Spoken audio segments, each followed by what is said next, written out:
అందుకని క్రొత్త నిబంధనలో మత్తయి సువార్తలో యేసుక్రీస్తు వారు మనకు పెట్టిన పేరు ఏంటంటే ఉప్పు. ఏం పెట్టాడు? ఉప్పు. మీరు లోకానికి ఏమై ఉన్నారు? ఉప్పు అయి ఉన్నారు. ఎంత వేస్తారు ఉప్పు అండి కిలో చికెన్లో? చికెన్ అంటేనే తెలియదు అన్నట్టు చూస్తున్నారే. ఎంత వేస్తారమ్మా జ్యోతి? కిలోలో కిలోన్నర చికెన్ వేస్తావా? ఇక అయిపోతాడు మనిషి అక్కడే సమాధి పెట్టా.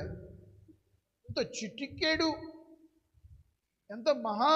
ఒకవేళ ఉప్పు తగ్గిందని చెప్పినా కూడా, నేను సిస్టర్ శైలజ సిస్టర్ కొంచెం తక్కువ తినండి బ్రదర్, ఎక్కడ చచ్చిపోతాడో పాస్టర్ అన్నట్టు. మీరు లోకానికి ఉప్పు అయి ఉన్నారు అంటే ఏంటి? దేవుణ్ణి ఎరిగిన వాళ్ళు,